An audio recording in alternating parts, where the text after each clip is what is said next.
What is up? Notebook Wagering is back here from the Salisbury Studios, sitting in studio with Smitty, and we've got our Pittsburgh faithfuls, Matty, Nails, and Jason on Zoom. What's going on, Smitty? What's going on, guys? Good to be back. A lot of sports to go after. The big game is over, but trust me, people, we got the XFL starting Saturday, so we got a lot to talk about. What's going on, Jason? How are you tonight?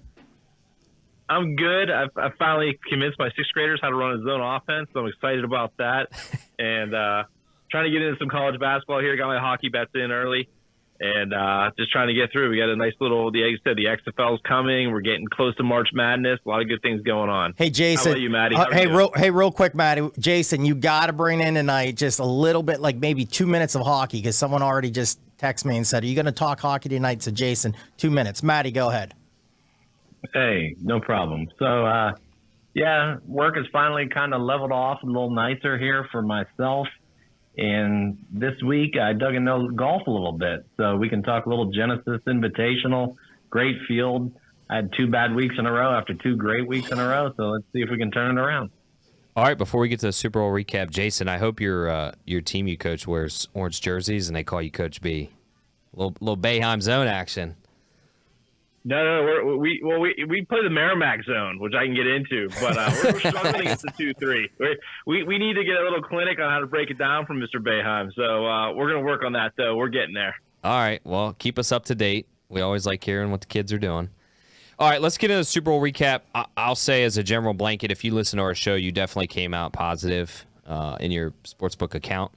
I went 6-5 out of my 11. I got robbed out of a couple plays, but I still ended up with positive money. I know a couple plays Jason and Matt hammered a couple plays to a T, and then Smitty as well. So why don't you guys just kind of roundtable it, and then I'll finish it off and quick thoughts, and then we'll move on.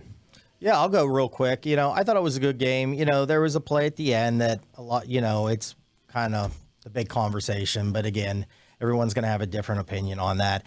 One thing that I thought was kind of strange was Philly not trying to run the ball like I thought they were going to try to run the ball.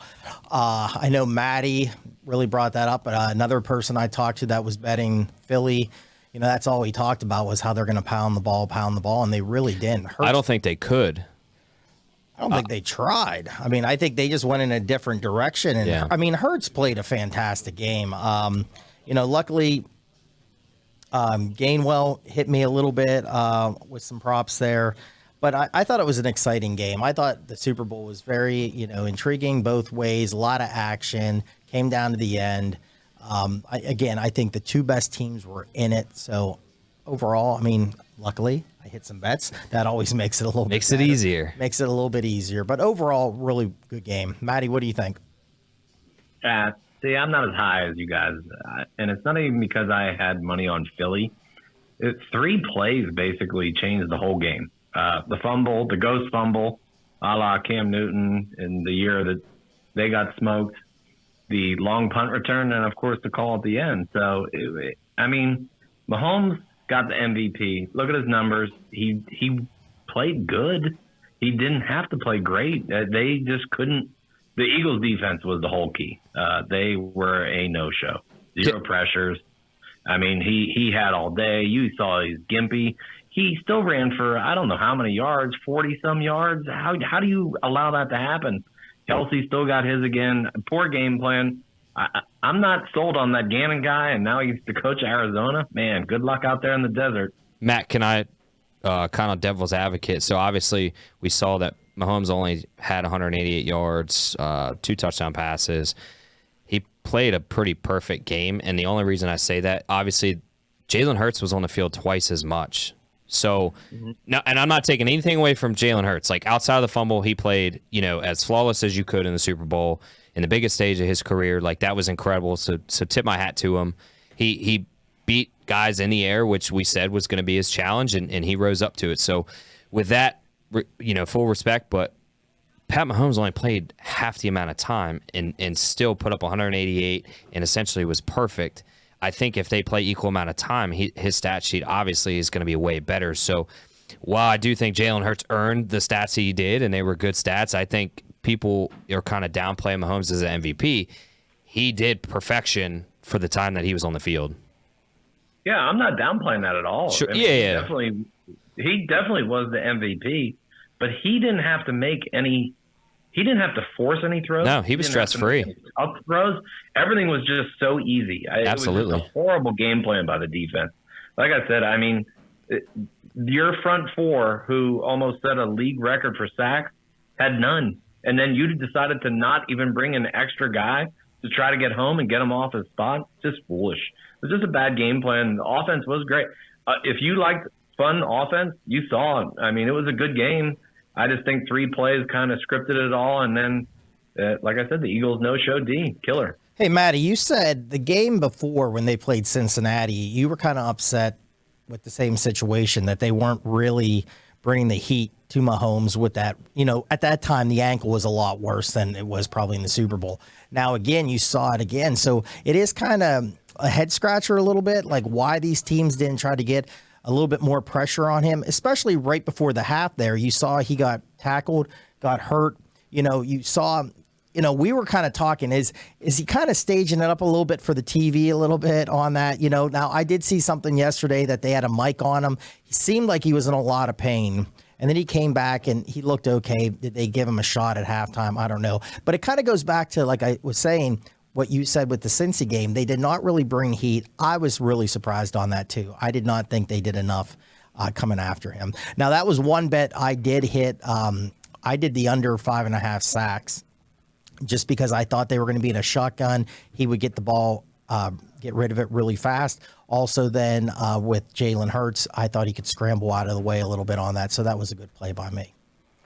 Yeah, I think the only sack of the game, now don't hold me to it because I didn't look, was Hurts ran out of bounds one time, and it counts as a sack. That's it. There was really no pressure on either side. Frank Clark did play pretty well. He got after him and moved Hurts off his spot. But, yeah, the defenses were just lackluster. Maybe they're tired. Who knows?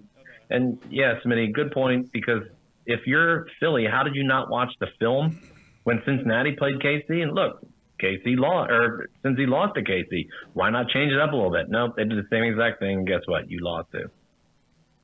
Jason, what's your thoughts? Yeah, that was kind of the nature of their defense, though. They were kind of staying true to their character. I think what they lacked was any wrinkles. And I think Kansas City kind of knew what they were dealing with because Philly wasn't really showing much that they didn't show all year. They really couldn't figure out a way to attack Wylde. The right tackle for Kansas City was probably the worst offensive lineman in the game. That's somebody who I thought they were going to go after and kind of put on an island. You didn't really see that with any of the fronts. I mean, they put Reddick over him a couple times, but he had help. And Kansas City was pretty diligent about making sure there was someone over there to help him whenever they got in obvious pass situations. But, yeah, I just think you saw Kansas City make nice adjustments in the second half, and you saw Philly kind of play out their script still. And like Q said, Kansas City played a perfect second half. I think it was 4 of 4 for scoring touchdowns, right, on their drive. They only had the ball 8 times. Yeah. They usually average about 10.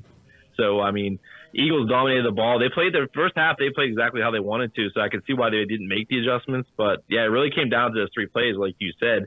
You know, my Eagles friends have told me that their special teams weren't great all year. And obviously those things get found out in those big games, especially when it's a close game like that. So I thought it was a really entertaining game. Like I said, it kind of, you know, came down to the last possession. So many Super Bowls don't. And you know, if they play 10 times, maybe 5.5 to 4.5. I mean, they would go back and forth. The Eagles are still a good team. Hurts was a guy I doubted coming in. He played really well. I'm still not convinced he's anywhere close to 100%.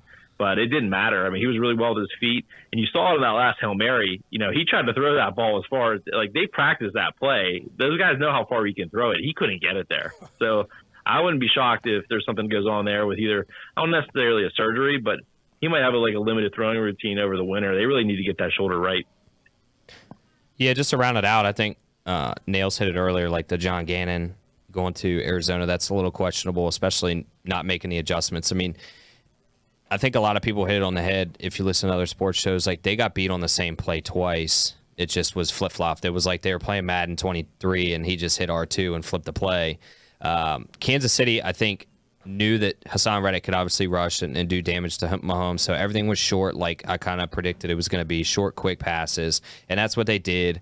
You know, you saw Kelsey kind of run that little curl route, 10, 15 feet or 10, 15 yards down the field and then curl and either take a inside slant or whatever. but it was the adjustments that concerned me in the second half. Andy Reid obviously makes those adjustments. I'm actually curious, though, and it didn't come out until like the day before the Super Bowl, the whole Vic Fangio thing. Like, I'm curious how that impacted the team, because they had a good defense. They got you there, and then you bring in this guy who has not been with the team at all for 2 weeks. I'm just curious, like, how in-depth was he being taken advice-wise? And two, like, did that just kind of disrupt the game plan? Like, did he say, hey, I think you should do this, and they kind of went away with what they did, off the jump for the whole season? It's just, and it could be nothing. I just think it's a weird storyline, like you're bringing in another coach for 2 weeks. Yeah, there's some like conflicting things there. He was actually brought in to help the offense, like to basically scout their offense of what he thinks Kansas City would do. Because I guess, I don't know, there's some history of Spagnuolo. I don't think they play very similar schemes. In fact, Fangio's scheme is really similar to Eagles. So maybe he was kind of there too to think, he's played him a bunch of times as Denver's coach. Maybe just offer some things that they had that they've seen work. But yeah, I mean, the scheme that Philly runs, or Gannon runs, and Fangio runs, they're kind of like cousins. So it's not too much of a distraction for that. Okay. And the reason he got the Arizona job is because nobody wants that job. No, who wants to be with Kyler Murray? Quarterback, he's owed hundreds of millions of dollars. He's not even going to play next year. So I just want to see pictures of Cliff Kingsbury in the hot tub with those college students again. Bring that back. Thank God the Eagles actually brought in Fangio and not Nathaniel Hackett to pick his brain. No kidding. All right, well, overall, we got a good Super Bowl. Like I said, you definitely won money if you took our plays. Can I jump in real quick? Yeah, go ahead. Jason, great call last week on the octopus. Oh, yeah. When he brought it up a lot, I was like, what's he talking about here? Where's he going with this?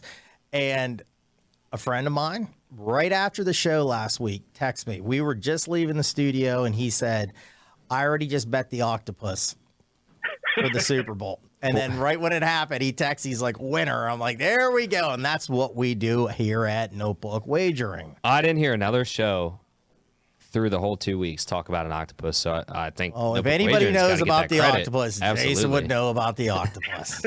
That's why he's on the show. He brings in his stats. Smitty, funny you say that. A guy that I go to the hang out at the gym with a little bit, he did the same thing. He listened to the show, and he's like, hey, why not? I put a little bit of fun money down on the octopus, and bingo. Hey, winner's a winner, man. I loved it. That was great. That pumped me up so much when he texted me that. I was like, that's fantastic. I'm like, that's what we do here. We're giving out information, and we're giving people winners. That's what what sucks, though? JKam's always open to commissions, too, in case anybody out there is interested in paying that back a little. What sucks, though, is we didn't bet the octopus. I didn't bet the octopus. Shut up. No, overall, I will say, the one I should have really laid the hammer down on was the under 5.5 sacks. I wish I would have thrown a lot more on it. And the one, I'm going to be very honest, the one I was way off on, I played Jalen Hurts under passing yards.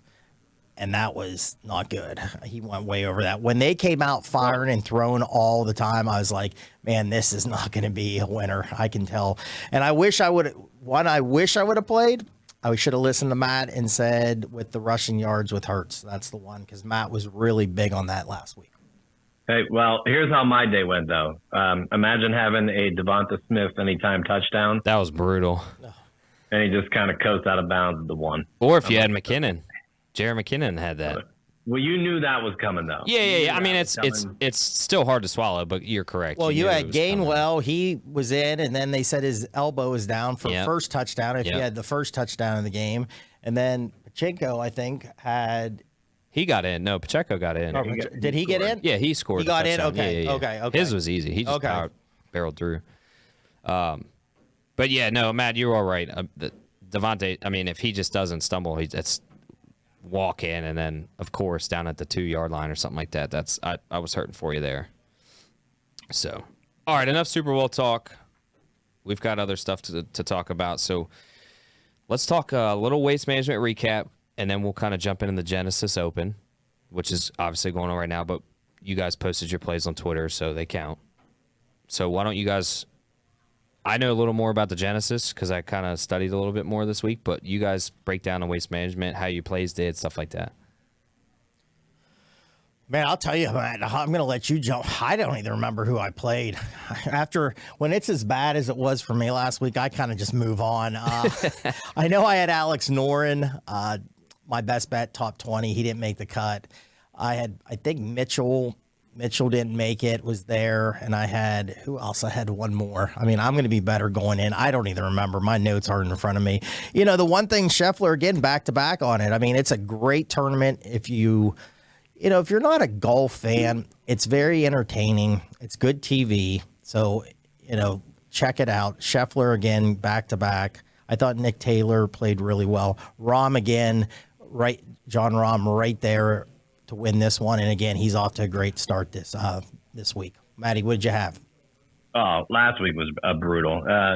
Again, I'm going to fall back to these guys who I'm going to put on my ship list, I'm going to say, just because we're on air. And it's Finau again. Just burn me again. But lo and behold, who checks all the boxes again this week? Finau. So that freaking bum is back in my lineups again, and I'm a death sheet. When he wins one for you, we're throwing you a party. Yeah, it's that X that you just can't kick, man. And that's turned into Finau. But I mean, Patrick Cantlay was supposed to do well last week. Morikawa was supposed to do well last week. Both missed cuts. I mean, it was a bad week. Oh, that's who I had Morikawa to win. Thank you, Matt. There we go. Yeah. The names that didn't show. And then I do a league where you have you can only use guys a certain amount of time. And I love Max Homa this week, but I want to save him because I know I'm going to play him for the U.S. Open. And so I didn't use him this week. I should have, and he tore it up. But I'm okay out of the gate. I will give a big FU to Keegan Bradley, though, for your great start. I love your rants. They're on like the second hole. Oh, man. And he's even through 2 or something, and Matty's blowing up because he didn't have an eagle and a birdie in the first 2 holes. It is fun. It's great entertainment. Somebody last week, second hole, their other round dropped an 8 on a par 5. I'm like, hey, sign me up because I know I can do that. That sounds like Kevin Kisner for me during the Pro-Am, so I know that feeling. Yeah. But, yeah, I'm on Finau this week. He's actually in an okay spot. He's going to have a big day tomorrow. I got Victor Hovland, Zalatoris, and my DFS lineup, though, is way different. But I'm okay out of the gate. Adam Hadwin was a nice round 1 play for me. So I won both my matchups, too. So I'm okay out of the gate. Yeah, I had Justin Thomas to win in top 5. Morikawa top 5. This was last week? No, this is this week. Oh, this week. Okay, yeah, Genesis Open. So jumped on him. I think he came back and played pretty well here. I haven't seen it the last couple of minutes here. Matsuyama top 10. And then I did my best bet is Adam Scott top 20 because he's played well the last couple of years on this. Let me tell you a funny story. Then, Jason can jump in here. So my dad last week called me and he said, why'd you pick some of the guys that you did? And I'm like, hey, thanks for that. Makes you feel really good. They're crap plays and you're watching it and you're tracking it, and then your dad calls you and you're like, hey, thanks. And he said, no, seriously, why'd you take these guys? And I said, stats, looking at the numbers. You look at numbers, you look at the odds. You don't understand it. I do. Well, he kept running his mouth. I said, okay, big shot. I said, why don't we do this week? You send me your winner, top 5, top 10, top 20. Okay, so what did he do? He did today. He has Rahm the win, Rahm top 5. Rahm's sitting 2. I think Cantlay, is it Cantlay? He's like top 10. Yeah, I think he has him top 5. Oh my goodness, I'm gonna forget. Hoagie, he had Hoagie in there. Yeah, Hoagie top 20. Yeah. He's off to a fantastic start. So I'm like, you know what? Maybe I won't be here next week, and maybe Tom Smith will be here. So I don't know. Him on, so special we'll guest. see. Come on down, and you can be in studio. Hey, why'd you make those plays? Because they're winners. And I'll tell you what, if he whips me this, I won't ever hear the end of it. So it's going to be a long weekend. Well, then we have to track his plays. Exactly. I might just jump in, but I'm off to a good start too. So it should be a really good competitive weekend. So we'll see what happens. A lot of trash talking between the Smith men. I will say before you guys jump in, obviously I'm a huge Tiger fan by default. I think at some point we all are or have been. He played pretty well today. He struggled. He birdied early, had a couple bogeys, got back to even, went +1 on the back 9, which is the harder of the two sections. And he ended up finishing 3 birdies in a row to finish it. I think that's a little momentum. Now, the question is, can he make it 4 days in a row? We're not sure. And for him, it's actually 5. He played the Pro-Am yesterday. He did 16 of the 18, so he essentially played a full day. Played today. They have the early tee tomorrow, so it'll be interesting. But I will give the guy credit. I was just interested to see how he's playing, and he played pretty well today. He seemed focused. He had a lot of long putts, but he was getting himself into good situations, 2 and 3 putting them. Well, he played with his buddies too. He played with Rory I think that and was a Justin. calming thing. Oh, absolutely. You know, to come back in, he played with his guys today. So yeah, it was funny. You could hear Justin on the live stream. He was like, "Hey, good shot, bro. Good shot," to kind of chirping him, and I think that made him feel a little calm. And Justin's probably the only guy on the tour that has the ability to say something like that and not get like a scowling look. So that was a good point, Smitty. Real quick, since you guys are talking about the legend, we got to give so-called the man, the myth, the legend, Denny Bowers a birthday shout-out today, Smitty. If you need a video, I got a video of him, too. We can Denny Bowers, happy birthday. He's not real happy about it, but it's out there. It's floating around the dark web somewhere. I just called him right before came up to the studio to wish him a happy birthday. Yeah. Denny on the air. I'd give him a shout-out. On the air, Salisbury Studios and Zoom. Happy birthday. Always love talking to you, having you up here gambling with us. We'll have to get you back up here soon and hit the casino because you're good luck for old Millsy here.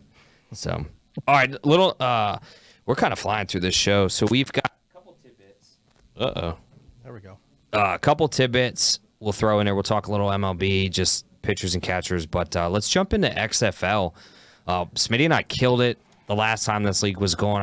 I think I finished somewhere. It was like 15-6, and Smitty was kind of in the same area. So we're degenerates, and we study these non-NFL rejects and non-CFL guys, and we're here to win you money. So let's start breaking this down because this is where the money is. The crumbles, just like Donald Trump said, hey, get those little crumbles, put those in the bank account because they start to add up, and that's what we do here at the Notebook. All right. Let me pull up the lines here real quick, fellas. Saturday is the week 1. Let me see here. All right, so we got a couple games Saturday and a couple Sunday. So the 3 o'clock Saturday, you got the Vipers and the Renegades. Let's just kind of each team we go. It's kind of an introduction. Let's talk a little bit about the team, maybe some of the rostered guys you guys hear about, and then what I'll do is I'll throw the line and just give me a lean, unless you've already made a play. Before you go, are those the 2 gangs from like Greece or whatever, the Vipers and the Renegades? Beats me, man. I don't know. We're gonna do the Jets. The Jets. Here comes the Jets. I know the movie. I just don't know. That's yeah. All right. So you got the Arlington Renegades, and Smitty brought up a good point. That's like the training camp is all in one facility, and it's down there, so everybody's kind of seeing each other. They're trying to maneuver practices around each other. I don't know if they're practicing kind of like the NFL does, where you play against each other in a scrimmage per se. Like, I don't know how it's working down there, but regardless, the Arlington Renegades open up the season -3 favorites against the Vegas Vipers. Over under is 37.5. Obviously, these games are going to be low scoring initially, handicapped wise, because we just don't know what's going to happen. So, Matt, we were talking off the show. I'll just throw it out there. I'm in agreement with you. I think the Vegas Vipers are kind of sneaky. They've got a really good running back in DeAndre Torrey, I believe his name, and then their quarterback, that's Perez, correct? Luis Perez? Yeah. Okay, yeah, not bad. And then I really don't defensively, like, I'm not seeing really any stout guys with the exception of Matt Elam in this league. Obviously, Matt Elam gets in a lot of trouble, so who's to say he's not there past week 1 or 2? But he's probably the most notable defender. So defensively, I don't know much. You guys might know more than me, but offensively, I kind of like Vegas's offense. Jason, why don't you dive in a second? Yeah, I think the thing with Vegas, like I said, we saw that they might have some issues on the offensive line, and if you can't protect people, that'll be interesting. I look in that game, I'm going with Arlington just because Stoops was a head coach here last time around, 2020, actually of that team. They were Dallas then, but they played in the same spot, which is kind of interesting. And I think he's a little familiar with this process. It's kind of unique in that they pull these rosters together so quickly and they kind of have to get their systems in. So I think he has a huge advantage. I think Vegas is getting coached by Rod Woodson, nice little former Steeler. There's former Steeler connections all over this coaching staffs. Like you said, it's a pretty talented team, but it's the first time run for them. I think it's a big advantage to have done this before. So I'm going to lay the 3 with the Renegades. Yeah, Perez, we were saying he's been in a bunch of these leagues at quarterback. Not a bad quarterback. Former Steeler, Tavis Bryant is in this. If he can stay out of trouble too, he's in there. I think I saw Vic, if I'm correct, Vic Beasley. What team was he on in the NFL? Was it the Falcons? Yeah, Falcons. Yeah, I think he's on this team too, looking at it. So, yeah, I kind of agree with Jason here. Vegas doesn't look bad, but I would take a chance with Arlington, and I would, -3, I would take Arlington this week. Matty, what do you have in this one?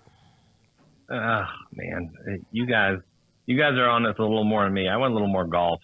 I'd probably lean Vegas this week. I think they're one of the 2 best rosters in the league with DC. I know you guys like Orlando as well, but it's too early. I'm not going to jump in this week. I'm going to sit 1 week out. Sure.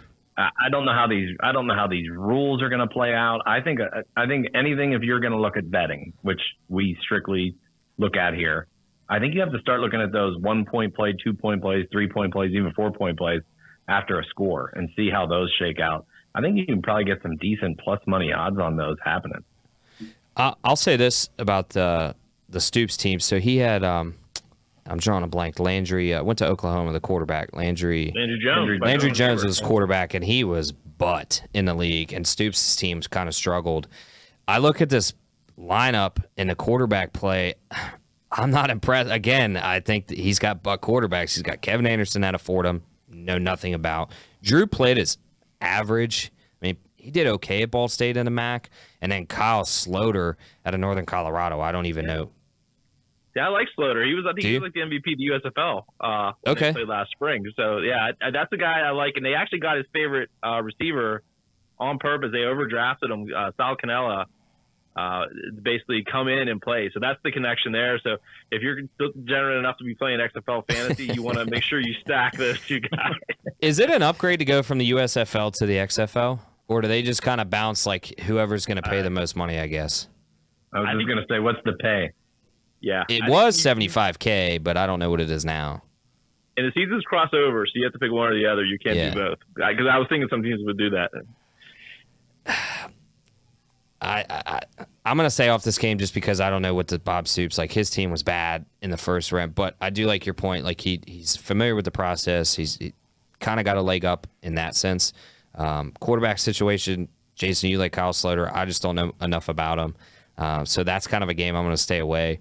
I mean, if you put a gun to my head and I had to pick, I'm probably going to go Vegas just because I know a couple more of their players. I like their running back, I like their quarterback, and they've been in this situation. So the next game, Orlando Guardians and Houston Roughnecks. Smitty was kind of talking off air. Orlando is almost a consensus worst team in the league. That's what I read on a couple articles. They weren't very high on this Orlando team. The only thing I really saw, Paxton Lynch, they had him at quarterback. Yeah. I mean, what do you get from him? I mean, he was supposed to be high in the NFL, and he just flamed out. But obviously this league is either guys trying to prove themselves or flame outs. Houston was they've got a good coach, Wade Phillips. I mean, successful NFL coach. There's a reason he was there for so long in some capacity. I would love to take -3. I probably will bet -3 because I just think they have a good team. I think their coaching is second to none. And I think this is a league where if you have a good quarterback or a good coach, that is the determining factor, more so than talent overall on the team. I think you're playing solid competition. Obviously, it's not CFL quality.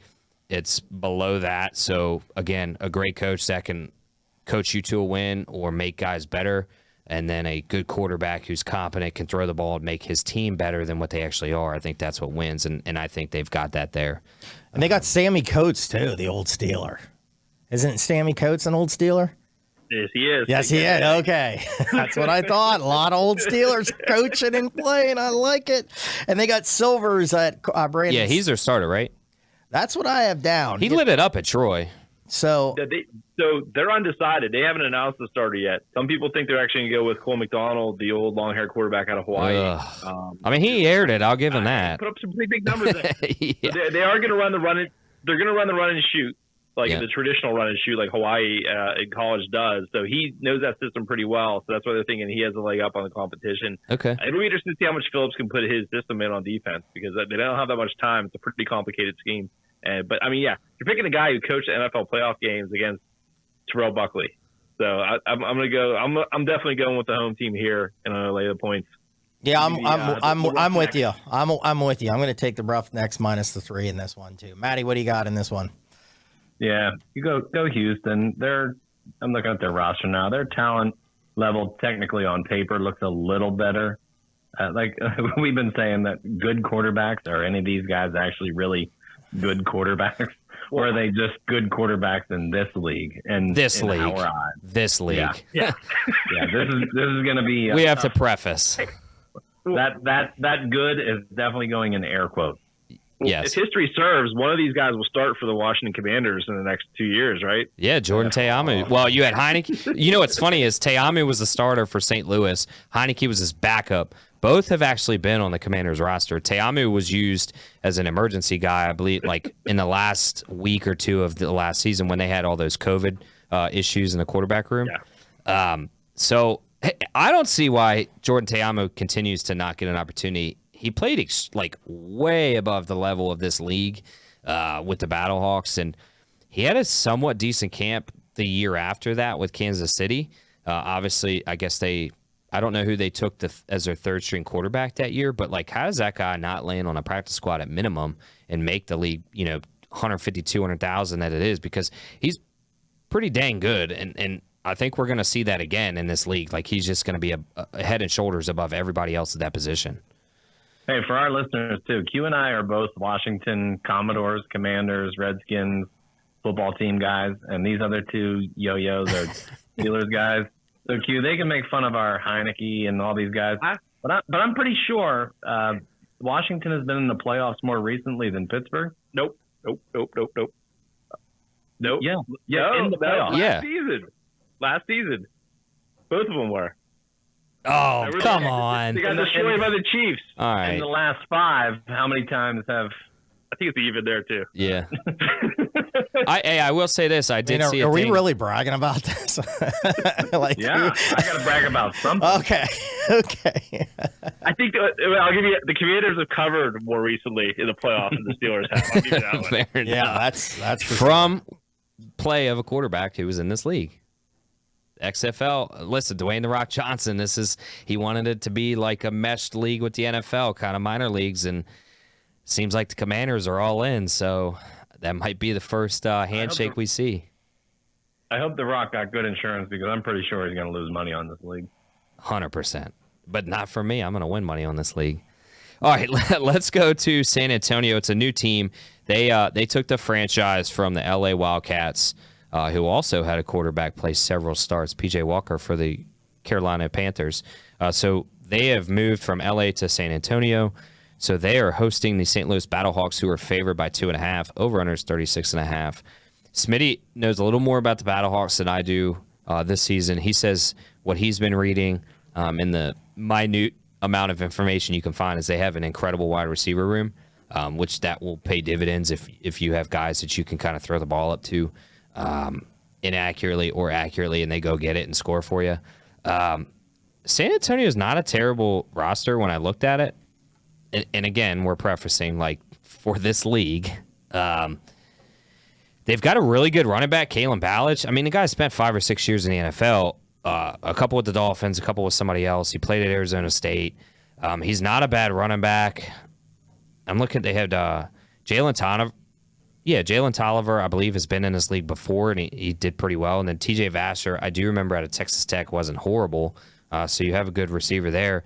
And their quarterback room, they've got 2 decent guys. Jack Cohn from Notre Dame, we all remember, who wasn't dreadful by any means. And then Reed Sinnott out of San Diego kind of had his name popping up in college. Give me those 2 guys and a great running back in this league, and that'll get you far. And Hines Ward is the coach, correct? Hines Ward is, and you would think this team like you just said, there is maybe going to be a smash mouth team. Hines was a very hard nosed player, and like you said, looks like maybe they're going to try to run the ball. They got some good running backs. So here I'm going to take San Antonio. I'm going to go with a little Steeler connection here. Give me Hines Ward and his team pulling up the upset here on Sunday here. So give me San Antonio plus the 2.5. See, I'll jump in before Jason goes because he's got more about it. I think San Antonio is the dark horse. They're actually skill position guys. Calvin Turner is actually really good. Jalen Tolliver got a cup of coffee in the league. Dylan Parham got a long look in the NFL, I think, with the Chargers. Balaj, like Q said, was all over. TJ Vasher's actually a really good player. And DeAndre Gouldsby, the other tight end, is really good. If they get a good quarterback play. Gouldsby played in the NFL, right? Yeah. He had a cup of coffee up there, that's too. fine. Yeah, all right. CQ, I'm not high on Jack Cohn. Get him out of there. That dude to me is just, I mean, that's a Wisconsin quarterback. Yeah. Yeah, but in this league, I don't think he's dreadful. When you look at some of the names, I want no part of him. Get him out of there. Right, Put fair him enough. in it. I can't wait until next week when we break down the quarterback play on this. I think it's going to be fantastic. Well, it might be. I'll leave Crow if Jack Cohn goes out and wins MVP of this league. I want Jason because Jason's pretty on with this guy or stat wise, like and he's on St. Louis Battlehawks. I'm presumably the starter. What are we going to see from A.J. McCarron? Because we really haven't seen him since he played in the national title game in Alabama. He's been a backup for his entire career. So he's kind of the biggest question mark for me. Hopefully we see like 30 shots of his hot wife. Yeah. I think we will. So, God bless. We get a prop on that. Yeah, there's probably no prop bets on the XFL yet, but we should probably get a camera count on that. She probably boosts ratings 30%. 100%. Absolutely. I don't know. I mean, this guy, he was a starter in the NFL too. I mean, he played whenever, I think, when Carson Palmer went down, and he got some decent time there. So he's probably got the most experience out of anyone in this league. Now, that hasn't done well. Like you mentioned Landry Jones, a bunch of other guys who kind of came into the league last time. P.J. Walker was really the only guy who took off. Heineke took off. Actually, we're forgetting Josh Jackson too, who played or Josh Johnson, who played in the NFC Championship game. He was a LA Wildcat quarterback as well. Are you forgetting Taylor Heineke? I'm not forgetting Taylor Heineke. How could I forget him? He's the backup emeritus there in Washington. But no, I mean, but he didn't get a chance to play in the XFL. Like you said, Tiamu was a starter most of the time. Correct. They Yeah. really loaded that position. Yeah. But that's what it comes down to, right? I think if you look at teams that have been good in all these spring leagues, the teams that score points are the ones who actually win, right? You don't see any great defenses getting put together here out of these guys because if you can cover anyone, you're playing in the NFL. So, I mean, that's what I think. If you can throw the football, you're going to do all right. I like St. Louis in this one just because same kind of thing. I think Anthony Beck is the coach for St. Louis. I think he's coached before in this league, and I think he coached St. Louis last time. I'm sure it may have been Hayes. But I think Hines Ward, his first time being a head coach here, and the roster's not bad, but like I said, Maddie said, I can't get behind a Wisconsin quarterback at any level. I believe Anthony Beck. Give me the Battlehawks.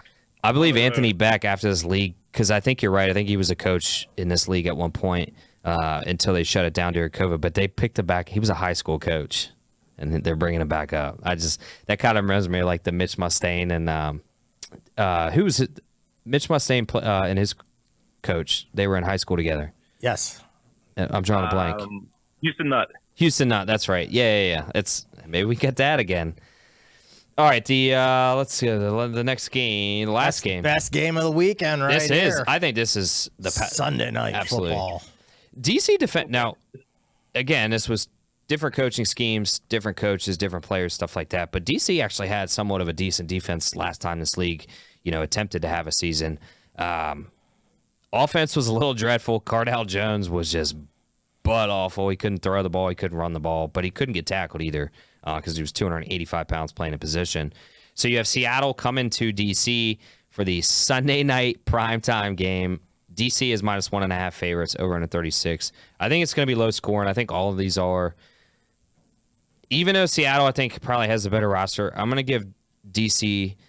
Probably my money at the -1.5. I think D.C. is one of the few. It was L.A. and D.C. actually packed the house and had the best attendance. And St. Louis had a good attendance, but I think for Seattle to have to come across the country for the first week, DC's, they were stacking, Audi Field. They were notorious for the beer snake, things like that. Like, those guys are going to be there. It's going to be loud.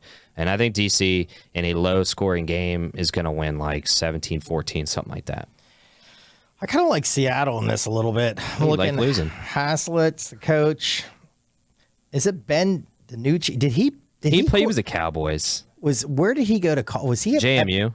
He was at He won a Pitt? national title. Former Pitt Panther. Former Pitt Panther. Okay. Yes. Okay. So there we go. Richland. Pine Richland. Pine Richland. Great program up there. In Everybody take a drink anytime Pine Richland's mentioned. But you got him, Josh Gordon's on the team. Now, if he can stay out of trouble, there you go. You got Josh Gordon. Brendan Knox, I think, a running back out of Marshall's also on this team. So, no, I think this could be a really good game. This is a good Sunday night game if you're really diving into the XFL here, people. This is probably most equivalent to like a good college game. Yeah, this is a good game. I'm going to take Seattle because I always take against the DC teams. Matt, anything? Nothing? Jason? Yeah, give me DC. With Eric Dungy at quarterback, Puka Williams, Reichwell, Armstead running the ball. They're going to run the Navy veer. They might have even brought in Medhurst to come over and take a little look at that offense, man. Do you think Dungy's the quarterback? Forget Seattle, man. You already know what's his name. Josh Gordon is up there smoking so much weed and those laws. If they have any kind of testing, he's done by week 3. Oh, that's a great over-under. I'm going to listen. I'm writing that down right now in the notebook. Josh Gordon gone by week 3. I don't think Dungy's going to be the starter either. I think it's going to be Te'amu. Love it. Yeah, I would think so too. Who did you think it was? Jordan Te'amu. Yeah, they went and got Te'amu because Dungy and King weren't getting it done in practice. So that was kind of like an emergency grab. So yeah. I definitely think he'll be the starter. But yeah, there are a couple guys are out for them, I think, the wide receiver position. So oh, Lord. That's why. Where'd you find that out? Because I didn't see any of that. What's it called? KD Cannon from Baylor is one of the guys that's out. And there's another guy I recognize from last time who was actually a pretty good player. It was Jazz Ferguson. So they're going to try to run the football, and that's, I think, problematic because you can't run the ball. Like, there's no way these Lions are ready to block people and be any way efficient. Like, that's one thing you notice in these spring leagues. They run the football much better as the season goes on because guys kind of get into the flow. It's much easier to pass block out of this because defenses probably aren't too complex yet. It's usually mostly 4-man rushes or maybe 5-man rushes. So you can definitely throw the football a little bit. So, yeah, I like Seattle because of that. I think they've got some decent receivers. I don't know about Ben DiNucci, though. I'm a little questionable. But, I mean, he was last seen covering for the Cowboys on a Monday night game. So I'll take him there, even though, like you said, NFL retread is not really doing too hot in these leagues. Hugh, the reason you couldn't find any injury reports is because you have to go – this league's so outdated. You got to go back to, like, Alta Vista and search on there for freaking injury report. What I need to do is being that I work in D.C., I need to go drive up, like, to the team office and be like, just give me inside information. I will give somebody a cut, but we need to get this information because it's no. Walk right in and just go to the trading room and see who's there and be like, hey. I could probably wear like my uniform and they'd be like, oh, he's just part of the staff. He's coming in. Well, the best thing is every week we can do the Josh Gordon update from Maddie's Bet. Yeah. He's out of the league in 3 weeks. I can't wait. Got it down. Sorry, I hope he's gotten his life back on track. I hope. It's been 9 years. I know. It's not like it was just like last year or whatever. Like his best season was 2013. Like when I saw that, I was fell out of my chair. I was like, that saga has been going on that long. It's just like he's been suspended for most of it. I think he's been clean for most of it, to be honest with you. I just don't think he's very good anymore because he's too damn rusty. But yeah, he's kind of reminds me of like the lower rated Ricky Williams per se. Like had all the talent in the world, could be at the peak. 2013, Ricky had a couple unbelievable years, and then they're just like, nah, I'm done. I'm smoking weed. I'm out. And then he tried to come back, and then it didn't work. Like that's what it is. So that'll be interesting. I'm gonna be seeing if there's a J sighting. I mean, we saw NFL playoff coach vaping on the sideline, so it's not far fetched to be like, let's get a camera on Josh Gordon and see if he's got a vape pen and maybe test that substance. So that's something I'll be watching, but. It should be a good game. I'm telling you right now, I will have tickets on the Defenders -1.5, and I will also have a ticket on the Houston Roughnecks, and then I will have a third because I will tease them and be the teaser king of this league. I don't even know if they'll let me tease it, but if they do, I'm teasing it. Oh, you know I'll have some teasers in this league if my site. XFL teasers may be a new level of degeneracy. Listen, it's a good insurance policy. Listen, it's nothing bad at all. When you're betting an all-star game, then you got some issues, and I guarantee you're staring at 4 guys that have gambled on an all-star game here or there. So don't worry about it. Smitty's waited 3 days for a Romanian. Smitty's waited 3 or 4 days for a payout from like a Romanian basketball game. So there's low levels, and we're not quite there yet. They're not the quickest cashing those tickets over there. All right, let's kind of wrap this up. Let's just talk a little bit about Major League Baseball pitchers and catchers. A little hockey. We got to get at least Jason 1 minute on the hockey. Jason, why don't you do hockey, and then we'll just end the show with baseball. So the thing with hockey right now is if you're betting on hockey, and you should be, dogs are hitting. Look for some big numbers here. Like, you're getting late in the season, you're getting the dog days. Teams are beat up. Nobody has any cap room, so no one can make any trades. So they're kind of playing guys from the minor leagues. You see a plus 200 number on a team at home, or a team that's played against a team that's maybe played 2 nights in a row. Don't be afraid to go out there. Don't be scared of it. But also try to recognize that there's some teams that are just done. The Chicago Blackhawks they've picked up their T-shirts. They are toast. You can fade the Blackhawks pretty much from here on out. They may get you once or twice, but they're not going to get you. Other teams like the Buffalo Sabres are getting very interesting, as they usually have a nice healthy number. They score a lot of goals. They can't play defense. So if you play them against a team that doesn't score too well, they're good. The Red Wings are a very interesting team. They usually have a nice plus number next to their names. San Jose is a team that should be calling it quits for the season. They're probably going to make a bunch of trades, but before they do that, they're actually playing some pretty good hockey. They had a tough night against the Penguins the other night, 3-1. I think on expected goals, though, I think that was an even game. The Penguins goalie kind of just stood on his head. But the Sharks have value right now until they make it. When you see Timo Meier get traded, then you're off the Sharks. But that's what. Well, maybe we'll make a list. We'll put it out there of who's dead and who's alive. The biggest thing with the NHL is that there's a bunch of teams that want to go and be good and want to make trades, and no one has any cap room. No one can figure out how to kind of manage this hard cap system, and it's really holding back the league, to be honest. You see the NBA, look how that exploded that one day with all the trades that went on, and you kind of created some teams out of nowhere. The Mavericks are interesting. The Suns are now interesting. You got Durant. So the NHL needs to figure this out to be able to kind of make that same kind of moves. There's guys on teams that are stuck that would be really helpful pieces on teams that are kind of right underneath that top tier. Maddie, what do you think? Hey, real quick, there are 2 more dead teams. The Flyers are going to shut it down. They need the superstar power, and the Bedard kids the way to go. And the only way you're going to do it is shutting it down. And Columbus, even though they might not want to think they're going to shut it down, they're so far behind, it's shut down no matter what. Well, I think they're in the running. I think they have 36 points. It's a bad. They've been hurt all season. Roster. No one's gotten healthy, and they give up a ton of goals. So, I think for a week or two, you fade the Capitals with Ovechkin being back in Russia as well. Without him there, that team's just not good, in my opinion. So. And they got to find a way. They got to stay in this. Now, the Penguins are kind of struggling, too. Those 2 teams are going to be coming down for that 8th playoff spot. But the Caps kind of need to suck it up here. Else they're going to lose too many games while Ovechkin's out. That could take a while with that mourning process. So we'll see how feisty the Capitals are. It's not a bad team. It's a team you can pick against good teams and good matchups, especially on the home ice. Yeah, they definitely play home ice well. They're an old team. They have a lot of guys banged up. But I just think without Ovechkin, it's tough. I mean, I agree. Everything goes through him. And so I'm not saying fade him for the season, but until he gets back, I think it's pretty easy money to go against them, unless they're at home. And then you have to really look into who they're playing. All right, if that's it for NHL. So actually, let's pivot a little bit. So long story short, pitchers and catchers are back. We'll kind of enter the show next week or in the next couple of weeks. Once we start getting like news stories, like really right now, the only news story to me that I've heard is like Steven Strasburg has been shut down indefinitely. But outside of that, you haven't heard anything major yet. Except they're using the biggest bases. Well, the new rules. So I figure we talk more like kind of full-blown spring training about that stuff and the new rules. But why don't we, because now we're coming into March, and we all know what March is. It's the month of madness. It's one of our best times. So maybe why don't we just kind of dip our toes in the water, see what the temperature is for 5-10 minutes about college basketball. I'll start because I'm ready. Yeah, go ahead. So that, you know what, everybody who's like new to this and loves to bet, period. If you go in and you look at rankings right now in college basketball, just completely throw them out. Yeah.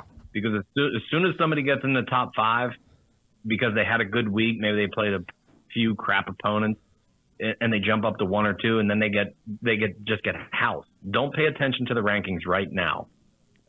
After these conference tournaments get started up is when you really are going to have to pay attention to these so-called top 10 teams. Now, there is no clear-cut number 1. No way, shape, or form. Houston is close because of how good they are athletically and their defense, but they still have a bunch of losses too. So there is nobody out there who's going to dominate this tournament. There is going to be extreme value, I think, in teams that are probably going to come in as the 3 through 6 seeds, I think, this year. My cousin did a really cool thing. Him and 7 of his buddies all pooled together a bunch of money.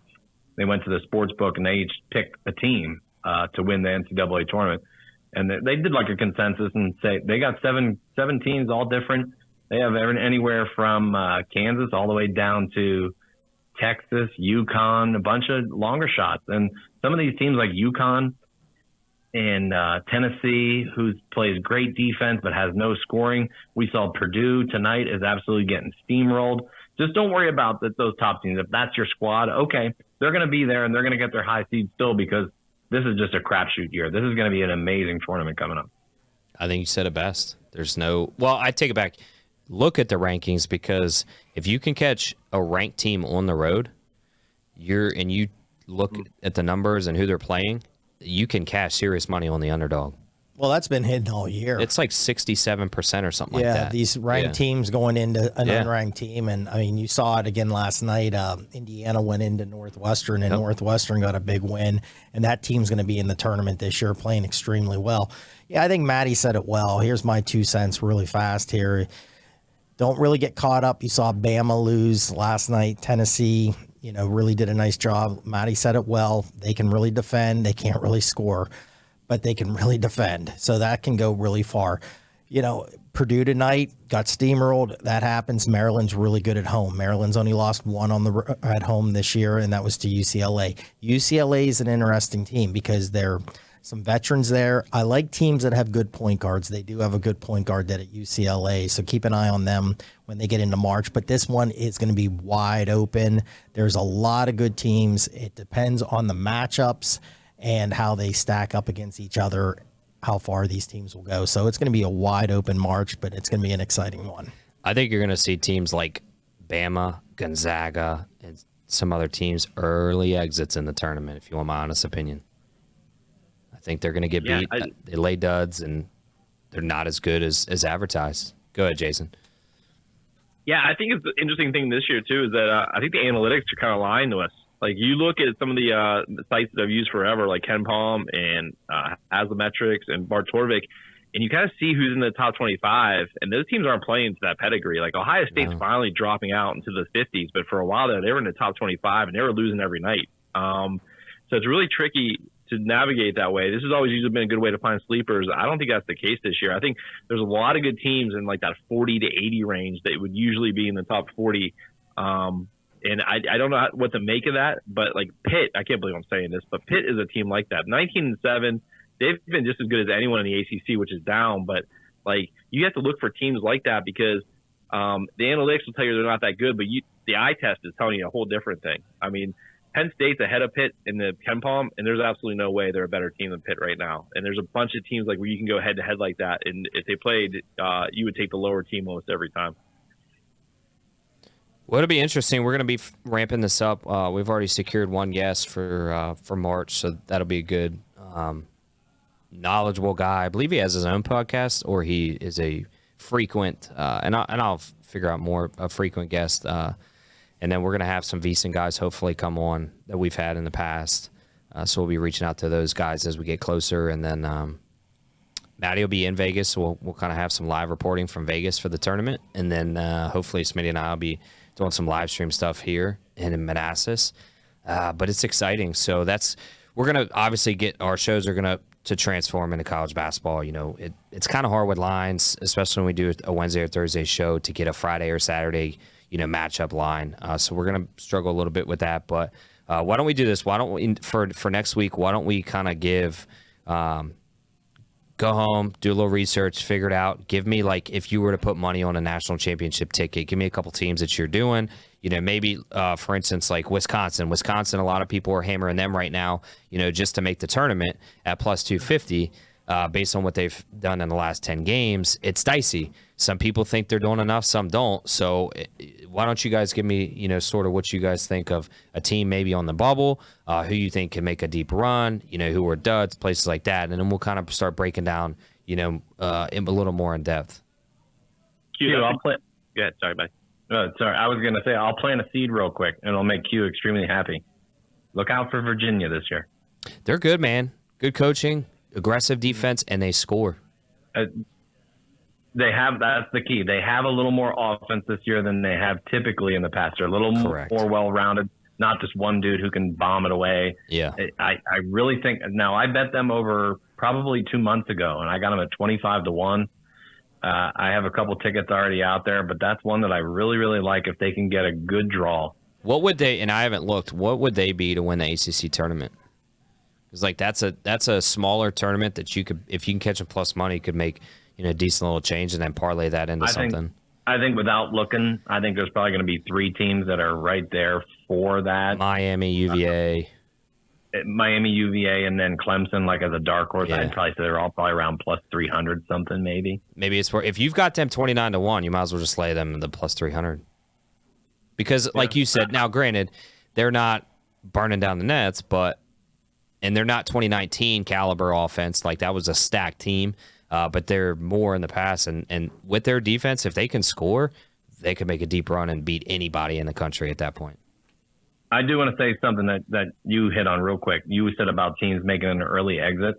I actually flipped the script on that. I actually think teams to be weary of this year. I'm not so weary of the ones who can really score. I'm going to really look at the teams who can't score, like Tennessee, who comes up against, I don't know, some College of Charleston or somebody who can just get up and go. That's who I'm more worried about, is a team that just can't score, can't put that ball in that hoop, man. I like the teams who can't score to get out of the first weekend. So.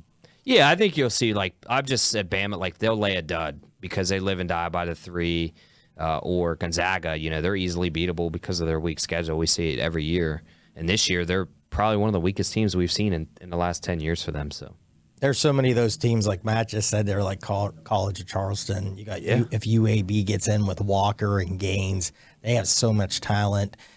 Southern Miss is really good also in that. Lafayette, I think they're in the same conference. Belmont's really good this year. There's so many of those teams that they get in. Hofstra's on fire right now. Speedy Claxton's the coach there. They're just whipping people right now too. And so if they would get in, there's another one. I mean, we'll break it down next week. We'll try to come and bring you some teams if they get in the tournament that could go on a run. All right, boys. If you guys don't have anything, we'll kind of leave it on that note. And we'll I'm good. Great show. Awesome. All right. So college basketball next week. Bring those little notes with you, and we'll get this thing. We're diving in. We just dipped the toes in the water. It's feeling good. We're getting ready to hit the old cannonball. March Madness time is now. Yes, sir. All right. As we always say, bang your bookies. See ya.